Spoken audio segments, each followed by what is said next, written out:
আমার নবীর উপরে যখন প্রথম ওহী নাযিল করলেন তখন তিনি রব শব্দ ব্যবহার করলেন, বললেন ইকরা বিসমি রাব্বিকাল্লাযী খালাক, বলো তোমার রবের নামে যিনি তোমাকে সৃষ্টি করেছে। রব, রব কি? কোরআনুল কারীমের প্রথম সূরা কি বলেন? বিন্যাসতে প্রথম কোন নাম্বার সূরা আছে? সূরা ফাতিহা না? প্রথম কি সূরা আছে? কি সূরা? প্রথম আয়াত কি? আলহামদুলিল্লাহি রাব্বিল আলামিন, বলেন আলহামদুলিল্লাহি রাব্বিল আলামিন। এখানে রব শব্দ আছে, আছে না? কোরআনের শেষ সূরা কি? সূরাতুন নাস। কি সূরা বলেন? নাস। কি সূরা? নাস। নাস প্রথম আয়াত কি? কুল আউযু বিরাব্বিন নাস। কুল আউযু বিরাব্বিন নাস, এখানে রব শব্দ আছে কি না? আছে। রবটা আল্লাহর কাছে অনেক প্রিয়। নাহমাদুহু ওয়া নাস্তাঈনুহু ওয়া নাস্তাগফিরুহু ওয়া নাউযু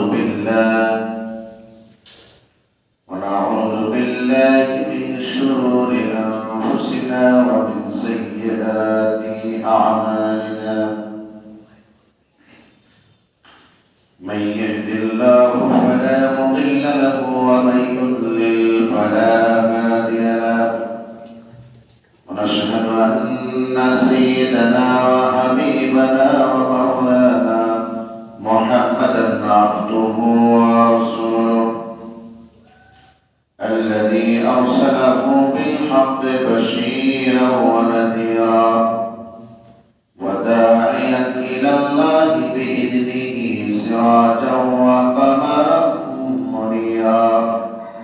فقد قال الله تعالى في كلامه المجيد وفرقانه الحميد: أعوذ بالله من الشيطان الرجيم.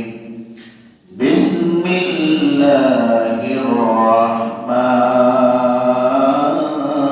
الرحيم. اقرأ باسم ربك الذي خلق، خلق الإنسان من علق.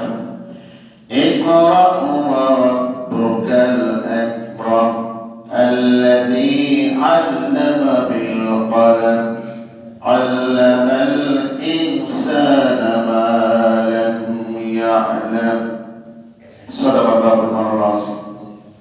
وقال تعالى في شان حبيبه مخبرا وآمرا: إن الله وملائكته يصلون على النبي يا أيها الذين آمنوا صلوا عليه وسلموا تسليما. সম্মানিত হাজিরিন, কোরআনুল কারীমের একটি ধারাবাহিক আলোচনা আমরা শুনে থাকি। আজকে আমরা যে সূরাটি আলোচনা করতে চাই সেই সূরাটির নাম হলো সূরাতুল আলাক। সূরা আলাক। কি সূরা বলেন? আলাক। কোরআনুল কারীমে 96 নম্বর সূরা। এই সূরাতে দ্বিতীয় শব্দে উল্লেখিত আলাক শব্দ থেকে এর নামকরণ করা হয়েছে সূরাতুল আলাক। আলাক শব্দের অর্থ হলো জমাট বাঁধা রক্ত। জমাট বাঁধা। কোন কোন জায়গায় অর্থ নেওয়া হয়েছে ঝুলন্ত, ঝোলা। আবার কোন কোন জায়গায় অর্থ নেওয়া হয়েছে যোগ সাদৃশ্য, যোগের মতো। যোগ যেরকম এরকম ঝুলন্ত পাতা থাকে, সন্তান মায়ের পেটের ভিতরে জমাট বাঁধা রক্ত থাকে, এরপরে সেটি ঝুলন্ত অবস্থায় মায়ের পেটের ভিতরে থাকে, যোগের মতো দেখতে লাগে প্রাথমিক যে জমাট বাঁধা রক্তটা। এই জন্য বিভিন্ন ভাবে এই অর্থটা নেওয়া হয়েছে। এই সূরাটা নবী করিম সাল্লাল্লাহু আলাইহি ওয়াসাল্লামের মক্কা জিন্দেগিতে নাযিল হয়েছে। এর আয়াত সংখ্যা হলো 19, এর রুকু সংখ্যা হলো 1। এই সূরাটা নবী করিম সাল্লাল্লাহু আলাইহি ওয়াসাল্লামের উপরে 2 দফায় নাযিল হয়েছে। প্রথম থেকে 5 আয়াত পর্যন্ত এটি একভাবে নাযিল হয়েছে এক কারণে, এরপর থেকে নিয়ে 19 নম্বর আয়াত পর্যন্ত আরেকটি কারণে নাযিল হয়েছে। আমরা সূরার আলোচনা শুনব, এর আগে কিছু কথা বলতে চাই। ভূমিকে যেসব কথা বলতে চাই সেটা হচ্ছে এই, আমরা এখানে যারা এসেছি কোরআন এবং হাদিসের আলোচনা শোনার জন্য, ঠিক কিনা বলেন? প্রত্যেক জুমায় আমরা একত্রিত হই হুজুরের মুখ থেকে কিছু মূল্যবান কথাবার্তা শোনার জন্য, কোরআন এবং দ্বীনের আলোচনা শোনার জন্য আমরা এক জায়গায় হই। এটা একটা মহৎ জলসা, মহৎ জায়গা। আপনার এই জায়গার ফজিলত সম্পর্কে বলা হয়েছে প্রত্যেকটি শ্বাস এবং নিঃশ্বাসে আল্লাহ তাআলা আপনার আমলনামা থেকে 10টা গুনাহকে মুছে দেন এবং 10টা সওয়াবকে আপনার আমলনামায় যোগ করা হয়। সুবহানাল্লাহ। এখানে যতক্ষণ বসে থাকবেন আল্লাহ রহমত আর সওয়াব আপনার উপরে বর্ষিত হতে থাকবে। এখান থেকে যখন বের হয়ে যাবেন গুনাহ মুছে নেকি নিয়ে বাড়িতে ফিরতে পারবো আমরা। সুবহানাল্লাহ। এমনকি এই জায়গায় বসার কারণে আমাদের উপরে কতটা বরকত নাযিল হচ্ছে। হাদিস শরীফে নবী করিম সাল্লাল্লাহু আলাইহি ওয়াসাল্লাম বলেন, আল্লাহর হাবিব বলেন, ওয়া ইস্তাগফিরুনাহু মা ফিস সামাওয়াতি ওয়াল আরদ হাত্তা আল-হিতা ফিল মা। নবী করিম সাল্লাল্লাহু আলাইহি ওয়াসাল্লাম বলেন, মানুষ যখন কোন কোরআনের আলোচনায় বসে, দ্বীনি আলোচনা শুনে, তখন আকাশ আর জমিনে যত সৃষ্টিকুল আছে, আল্লাহর যত মাখলুক আছে, সব মাখলুকগুলো এমনকি সমুদ্রের মাছ পর্যন্ত ওই ব্যক্তির জন্য ক্ষমা প্রার্থনা করে, ক্ষমা চায় আল্লাহর কাছে, আল্লাহ তাআলা মাফ করে দেন। এত বরকত একটি জায়গা এটা। এই জায়গা গুরুত্ব আমরা বুঝি না, নামাজের শেষে একেবারে দৌড়ায় দৌড়ায় সেই পর্যন্ত নামাজটা করি, ঠিক না বলেন? এটা ঠিক নয়। এই আলোচনার গুরুত্ব যদি কেউ বুঝতো যে কত সওয়াব এখানে হয়, জুমায় এসে তো সেই 11টা থেকে বসে থাকতো যে আলোচনা শুনবো, প্রতি শ্বাস প্রশ্বাসে আমার সওয়াব নেব। সম্মানিত মুসলমান কিরাম, আমরা চেষ্টা করবো আগামী জুমা থেকে একটু আগে আসার। কাজ কাম তো থাকবেই, সারা বছর তো কাজ কাম থাকবে, আল্লাহর জন্য আমাদেরকে সময়টাও দিতে হবে। এটা আমাদের মাথায় রেখে চলতে হবে। আপনি যদি আজ একটি ডায়রিয়া রোগী হয়ে যান, আপনার বড় ধরনের অসুস্থতা হবে, আমাকে কি আর জমিনে থাকা লাগবে, কথা বলে থাকা লাগবে, না হাসপাতালে থাকা লাগবে?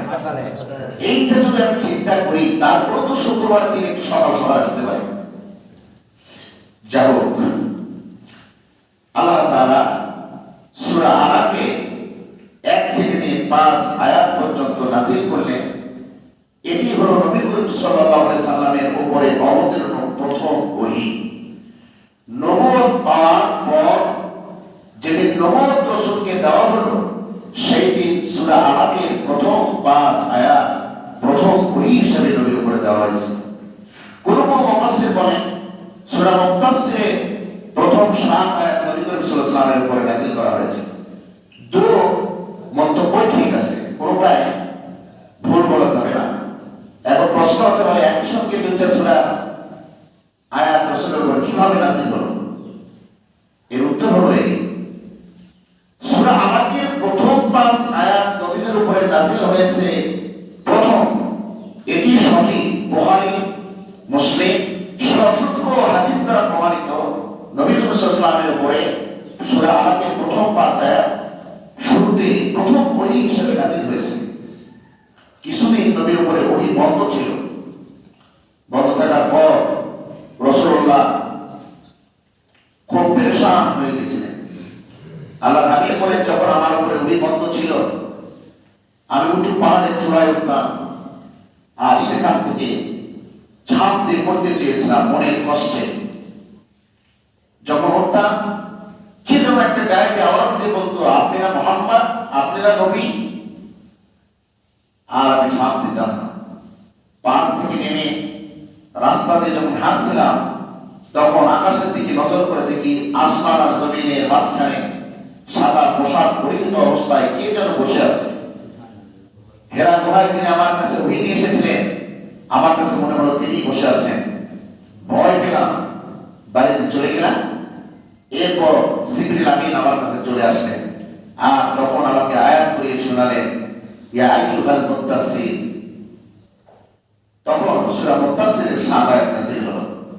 এজন্য যেহেতু দীর্ঘদিন ওহী বন্ধ থাকার পরে 7 আয়াত নাযিল হয়েছে, কোন কোন মুফাসসির বলেছেন রাসূলের উপর এটিও প্রথম ওহী ছিল। তবে হাদিসের দৃষ্টিভঙ্গি অনুযায়ী রাসূলের উপর সর্বপ্রথম যে ওহী নাযিল হয়েছে সেটা রাসূল আলাকের প্রথম ভাষায়। কোন আয়াত? ইকরা বিসমি রাব্বিকাল্লাযী খলাক খলাকাল ইনসানা মিন আলাক ইকরা ওয়া রাব্বুকাল আকরাম আল্লাযী আল্লামা বিল কলম আল্লামাল ইনসানা মা লাম ইয়ালাম। এই প্রথম ভাষায় নাযিলের কারণটা কি? এর শানে রাসূল আল্লাহর হাবিব দেখেন, গোটা আরব সমাজ জাহেলিয়াতে পূর্ণ হয়ে গেছে। আল্লাহর হাবিব তখনও ওহী তার উপরে নাযিল হয়নি, তিনি নবী হন নাই। তখন যুবকদের নিয়ে একটা দল গঠন করলেন, যে দলের নাম হলো বিলফুল হুজুর। সেই দল গঠন করে নবী করিম সাল্লাল্লাহু আলাইহি ওয়াসাল্লাম চেষ্টা করে সমাজ থেকে অনাচার দূর করার জন্য, সন্ত্রাস, এরপর সমাজের ভিতরে যত জঘন্যতম অপরাধ ছিল সবগুলো দূর করার চেষ্টা করল। কিন্তু 23 বছর পরিশ্রমে তেমন কোনো উপকার আসলো না। আল্লাহর হাবিব মনের দুঃখে তিনি হেরা পর্বতের গোড়ায় তিনি ধ্যানে মগ্ন হলেন 6 মাস। কত মাস বলেন? 6 মাস। এই 6 মাস রাসূলের কাছে প্রতিটা দিনে আমার মা, মুমিনদের মা খাদিজাতু কুবরা রাদিয়াল্লাহু তাআলা আনহা রাসূলের কাছে খাবার পৌঁছে দিতেন। সুবহানাল্লাহ। আল্লাহর হাবিবের উপরে 6 মাস পর প্রথম জিবরিল আমিন আসলেন। হাদিসের ভাষায় রাসূলের এই ধ্যান মগ্নতাকে বলা হয়েছে তাহান্নুস। তাহান্নুস কি? তাহান্নুস হলো দেশ নিয়ে, জাতি নিয়ে, সমাজ নিয়ে অনাচার অত্যাচার থেকে বাঁচবে কেমনে, এই চিন্তায় মগ্ন থাকা শব্দটাকে বলা হয়েছে তাহান্নুস। বুখারী শরীফে এভাবে আসছে, وكان يتحنس في دار الحراء وهو تعبد الليالي ذوات العذاب। নবী করিম সাল্লাল্লাহু আলাইহি ওয়াসাল্লাম ধ্যানমগ্ন থাকতেন হেরা পর্বতের গুহায় দীর্ঘদিন যাবত। এরপরে জিবরিল আমিন একদিন আসলেন, এসে রাসূলকে বললেন, পড়ো পড়ো। প্রথম শব্দ কি?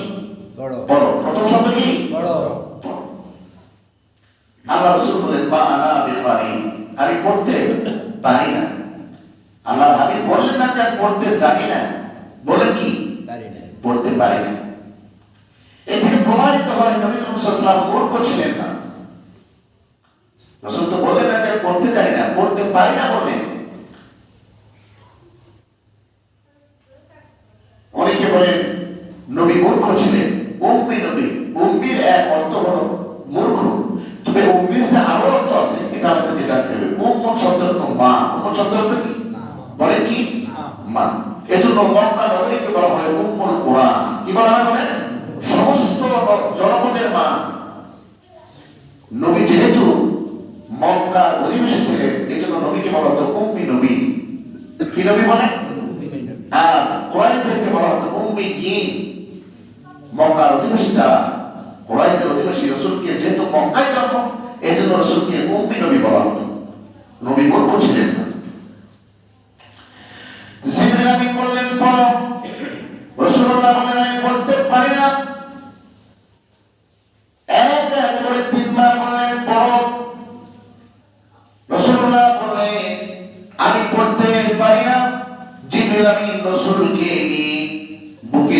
করে জোরে একটা চাপ দিলেন।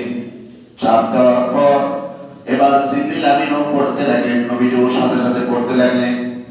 জিবরিল আমিন পড়লেন, ইকরা বিসমি রাব্বিকাল্লাযী খালাক খালাকাল ইনসানা মিন আলাক ইকরা ওয়া রাব্বুকাল আকরাম আল্লাযী আল্লামা বিল কলম আল্লামাল ইনসানা মা লাম ইয়ালাম। এই প্রথম পাঁচা নবীদের উপরে প্রথম নাযিল হলো। আল্লাহর হাবিব প্রচন্ড ভয় পেয়ে তার গায়ে জ্বর এলো, পাহাড় থেকে তাড়াতাড়ি করে নেমে নবীজি বাড়িতে গেলে হযরত মা খাদিজাকে ডেকে ডেকে বললেন, খাদিজা জাম্মিলুনি ইয়া খাদিজা জাম্মিলুনি জাম্মিলুনি, এ খাদিজা আমাকে চাদর মুড়িয়ে দাও, একটু সব দাও, আমার গায়ে প্রচন্ড জ্বর এসেছে। নবীজির মুখে ভয়ের ছাপ। হযরত মা খাদিজা তাকে লেপ তোষক দিলেন, নবীজি শুয়ে পড়লেন। ভয় যখন কেটে গেল, আল্লাহর হাবিব ঘটনাগুলো খুলে বললেন। তিনি বললেন, খাদিজারে আজকে হেরা পর্বতের গুহায় যখন আমি ধ্যান করছিলাম, কে যেন আসলো, এত লম্বা একটা মানুষ, আসমান পর্যন্ত যার উচ্চতা। তিনি আমাকে পড়তে বললেন, বারবার আমি পড়তে পারি না, তিনি আমাকে ধরে চাপ দিলেন। আমার কাছে মনে হচ্ছিল যেন আমার সমস্ত হাড় পুরো ভেঙে যাবে, এত জোরে আমার চাপ দিয়েছে। খাদিজা আমার বড় ভয় হয়, কে যেন আমার ক্ষতি করতে পারে। মা খাদিজা স্ত্রী কারিগরে দেখেন রাসূলকে অভয় দিয়ে কত সুন্দর পানি দিলেন। রাসূলের দিকে তাকায় তিনি বললেন, হে রাসূল, আপনার কেউ কোনো ক্ষতি করতে পারে না। কাল্লা মা ইউহসিকাল্লাহ, জগতের মালিক আল্লাহ পাক আপনার কোনো ক্ষতি করতে পারে না। আপনি তো অভাবীদের অভাব মেটান, আপনি এতিমকে সাহায্য করেন, আপনি বিধবাদেরকে সাহায্য করেন। যে মানুষটা এত সুন্দরভাবে চলে, তার ক্ষতি আল্লাহ পাক করতে পারেন না। আপনার ভয়ের কোনো কারণ নাই। আমার আপনার সঙ্গে যা আচরণ হয়েছে এর ব্যাখ্যা দিতে পারে কেবলমাত্র একজন। চলেন আমি তার কাছে আপনাকে নিয়ে যাব। তার কাছে নিয়ে যাওয়া হলো খাদিজা রাদিয়াল্লাহু তাআলা আনহা এর চাচাতো ভাইয়ের নাম হলো ওরাকা বিন নওফেল। কি নাম বলে? ওরাকা বিন নওফেল। ওরাকা বিন তিনি তাওরাতের হাফেজ ছিলেন। মক্কার বুকে ওরাকা বিন নওফেলের মতো এত বড় আলেম ছিল না সে সময়, তার মতো আলেম ছিল। ঘটনাগুলো খুলে পড়লেন যে আমার সাথে এই ঘটনা হয়েছে। ওরাকা বিন নওফেল হাদিস সাক্ষী দেয়, তিনি কেঁদে ফেললেন। তিনি বললেন, আপনার ভয়ের কোনো কারণ নাই। তওরাত সাক্ষী দেয় আপনি সাধারণ কোনো মানুষ নন, আপনি আল্লাহর নবী। সুবহানাল্লাহ, আপনি আল্লাহর নবী। ওরাকা বিন নওফেল আফসোস করে বললেন, আরে আমার ধারণা ছিল না যে আপনি আমার সময় নবী হবেন। আজকে আমার ভয় যদি বড় না হতো, আল্লাহর কসম আমি যদি জীবিত থাকি, আপনার উপরে যত অত্যাচার আসবে সমস্ত অত্যাচারের প্রতিবাদ আমি আপনার পক্ষ হয়ে করতাম যদি আমি জীবিত থাকতাম। সুবহানাল্লাহ। আল্লাহর হাবিব বলেছেন ওরাকা বিন নওফেল সম্পর্কে, তোমরা ওরাকা বিন নওফেলকে গালি দিও না, কারণ আমি ওরাকা বিন নওফেলকে জান্নাতের ভিতরে সবুজ পোশাক পরিহিত অবস্থায় উড়ে বেড়াতে দেখেছি। নবুয়ত পেয়ে গেলেন রাসূল করিম সাল্লাল্লাহু আলাইহি সাল্লাম। আল্লাহর হাবিব 40 বছর বয়সে যে নবুয়ত পেয়েছেন তা নয়, এটি ছিল আনুষ্ঠানিকতা। নবী তো ছিলেন। হযরত আদম আলাইহিস সালাম, রাসূল বলেন হযরত আদম আলাইহিস সালাম যখন ধরি অবস্থায় ছিল তখন আদমকে বানানো হয়নি, তখন থেকে আমি নবী, তখন থেকে আমি নবী। তিরমিজি শরীফের হাদিস, একজন সাহাবী রাসূলকে প্রশ্ন করলেন, ইয়া রাসূলুল্লাহ মাতা কুনতা নবিয়্যা, আপনি কখন থেকে নবী? আল্লাহর হাবিব জবাব দিলেন, কুনতু নাবিয়্যান ওয়া আদামা বাইনার রূহি ওয়াল জাসাদি। আদম আলাইহিস সালামকে যখন আল্লাহ পাক কেবলমাত্র দেহটা তৈরি করেছে, রূহটা কোনো তোকে দেয় নাই। আদমের যখন আল্লাহ জীবন দেন নাই, তখন থেকে আল্লাহর নবী সুবহানাল্লাহ সৃষ্টি করলেন সবার আগে, পাঠালেন সবার পরে। 40 বছর বয়সে নবীজিকে আল্লাহ পাক নবুয়ত দান করলেন। কিন্তু নবী তো তিনি শুরু থেকে আদম সৃষ্টির আগে থেকে তিনি নবী ছিলেন। নবুয়ত দান করে রাসূলকে সূরা আল-আগের প্রথম 5 আয়াত দান করলেন।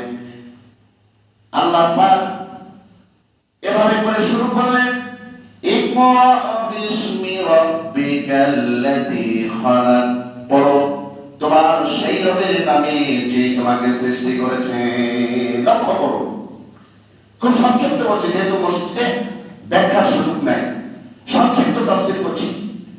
আল্লাহ বলেন ইকরা, পড়ো বিসমি রাব্বিকাল্লাযী খালাক, পড়ো তোমার সেই রবের নামে যিনি তোমাকে সৃষ্টি করেছে। আল্লাহ এখানে তো এই কথা বলবেন না, ইকরা বিসমি রাব্বিকাল্লাযী, ইকরা বিসমি রাসিকুমুল্লাযী, ইকরা বিসমি রাহিমুকুমুল্লাযী। আল্লাহ এই কথা বললেন না, কোন সিফাতি নাম গ্রহণ করলেন না, গ্রহণ করলেন রব। কি গ্রহণ করলেন? আল্লাহর সিফাতি নাম কয়টা? 99টা। কয়টা বলেন? আল্লাহর জাতি নাম একটা, আল্লাহ। আল্লাহর জাতি নাম কয়টা? আল্লাহ একটা। আর সিফাতি নাম হলো, গুণবাচক নাম হলো 99টি। আল্লাহ আল্লাহ কারিগর, আল্লাহর কোন অর্থ সীমাবদ্ধতা নাই।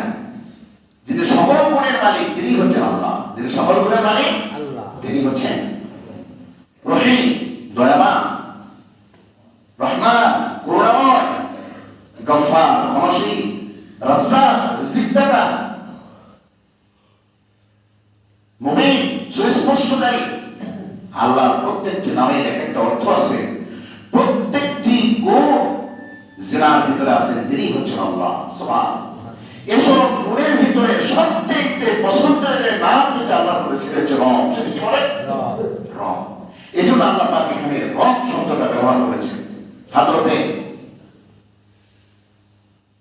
আল্লাহ পাক যত নবী পৃথিবীতে পাঠিয়েছেন, সমস্ত নবীদেরকে যে দাওয়াত প্রথম দিয়েছেন, পরিচয়টা আল্লাহ পাক দিয়েছেন, আল্লাহ পরিচয় দিতে গিয়ে সর্বপ্রথম নবীদেরকে যে পরিচয় দিয়েছেন এবং নবীদেরকে তার উম্মতদেরকে যে পরিচয় দিতে বলেছেন, সেই শব্দটা ছিল রব। সেই শব্দটা কি বলে?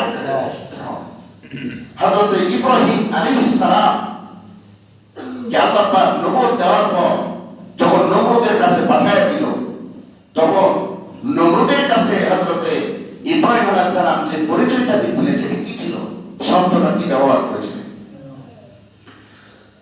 হযরত ইব্রাহিম আলাইহিস সালাম নমরুদের কাছে গেলেন, তাকে দিনের দাওয়াত দিলেন। তিনি বললেন সূরা বাকারার ভিতরে 258 নম্বর আয়াত আল্লাহ তাআলা বলে, হযরত ইব্রাহিম আলাইহিস সালাম দাওয়াতটা এইভাবে দিল, ক্বালা ইব্রাহিমু রাব্বিয়াল্লাযী ইউহয়ী ওয়া ইউমীতু ক্বালা আনা উহয়ী ওয়া উমীত। হযরত ইব্রাহিম আলাইহিস সালাম নমরুদকে গিয়ে বলল, ওই রবের প্রতি ঈমান আনো যে রব তোমাকে, যে রব জীবন দান করেন আর মৃত্যু দান করেন, সেই রবের প্রতি তুমি ঈমান আনো। কি শব্দ ব্যবহার করে? রব। কি শব্দ ব্যবহার করে? রব। নমরুদ শুনে বলল, আনাও হিওয়া আমি, আরে তুমি যে রবের কথা বলো, আমি তো সেটা, আমিও জীবন দিতে পারি, মৃত্যু দিতে পারি। কি বললো? আমিও জীবন দিতে পারি। তাই একজন প্রহরীকে বললো, দুজন মৃত্যুদণ্ড প্রাপ্ত আসামিকে নিয়ে আসো। দুজন মৃত্যুদণ্ড প্রাপ্ত আসামিকে নিয়ে আসা হলো। একজনকে নমরুদের হুকুমে গলা কেটে হত্যা করা হলো, আর মৃত্যুদণ্ড প্রাপ্ত আসামি আরেকজনকে ছেড়ে দেওয়া। এবার নমরুদ বলছে, দেখো তুমি রবের কথা বলে যিনি মৃত্যু দেয় আর জীবন দেয়, তো আমি একজনকে মৃত্যু দিলাম আর একজনকে বেকসুর খালাস করে দিলাম, তাহলে আমিও জীবন দিতে পারি, মৃত্যু দিতে পারি।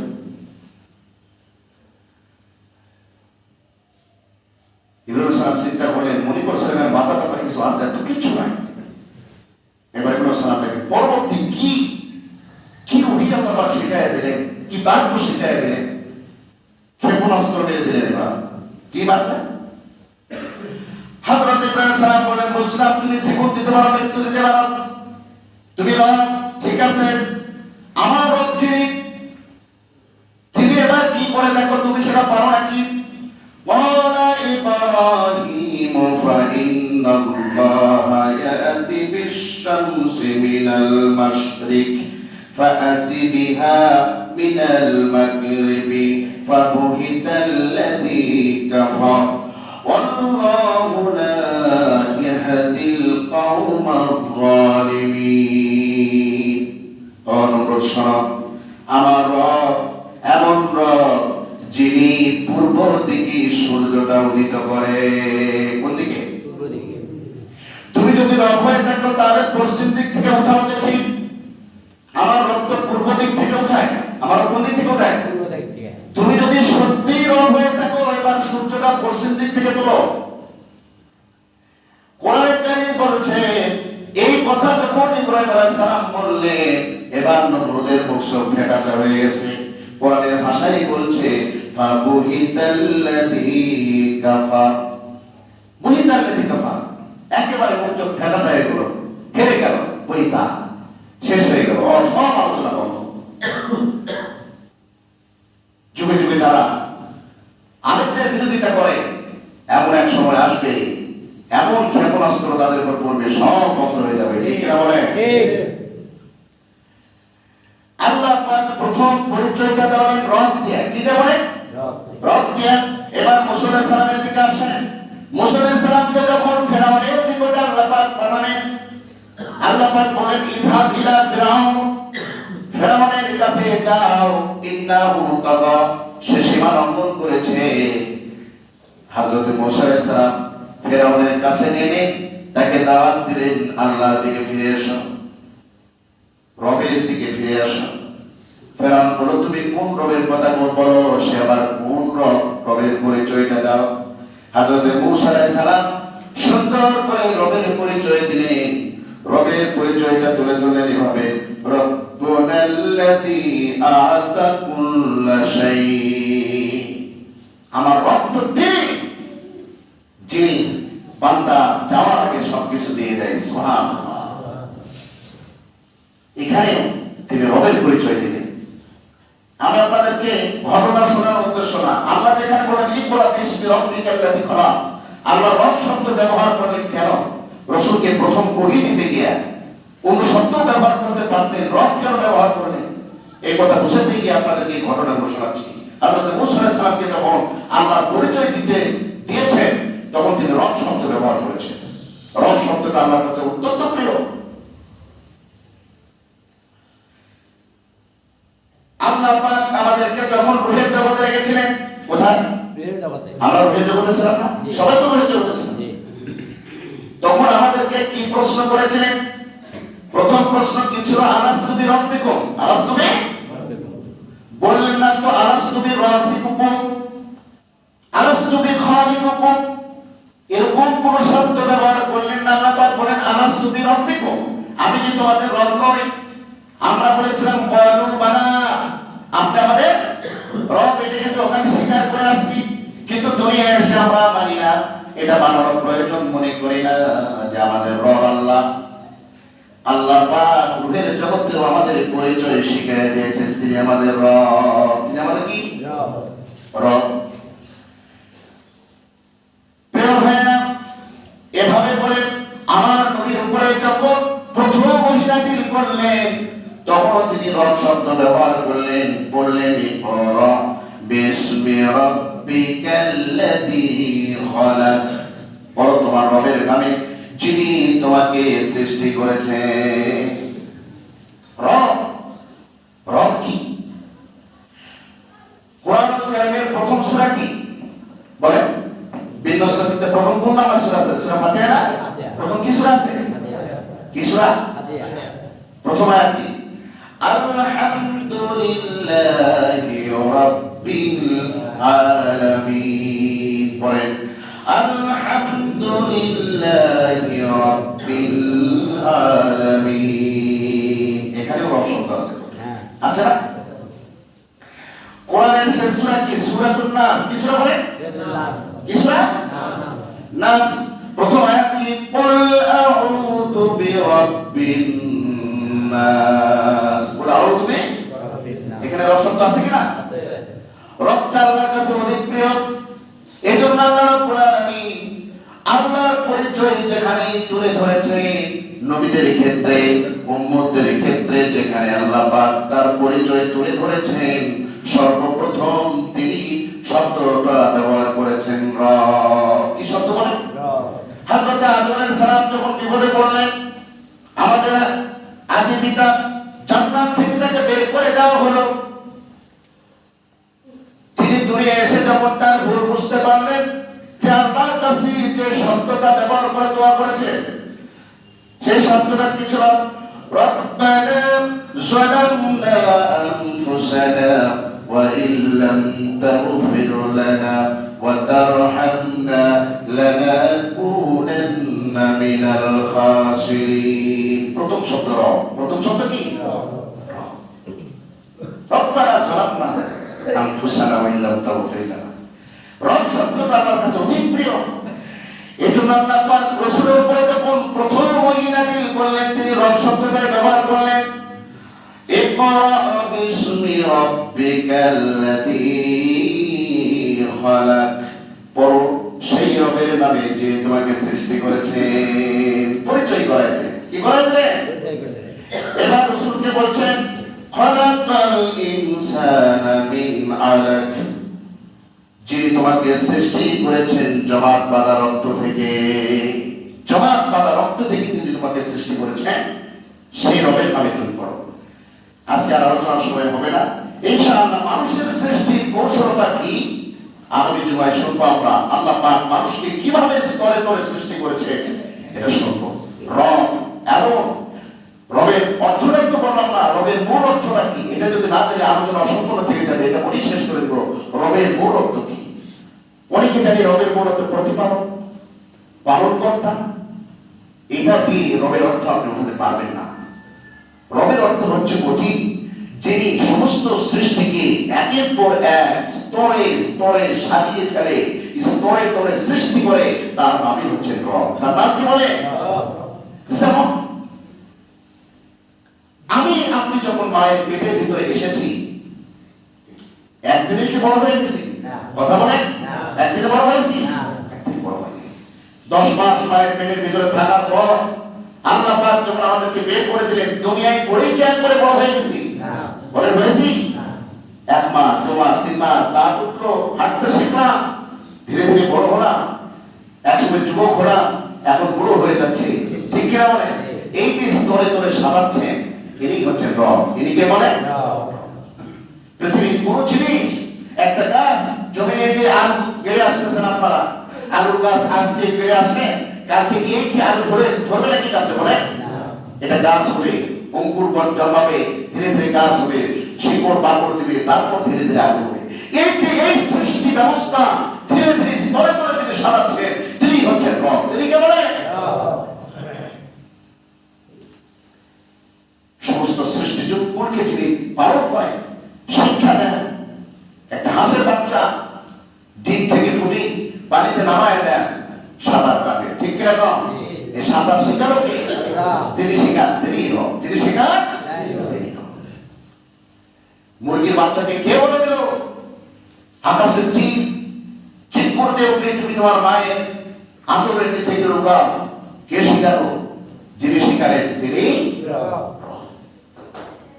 সুতরাং যিনি বান্দা চাওয়ার আগে প্রয়োজন মিটান, তিনি হচ্ছেন রব। তিনি কি বলেন? আল্লাহ পাক আমাদেরকে বোঝা এবং আমল করার তৌফিক দান করুন।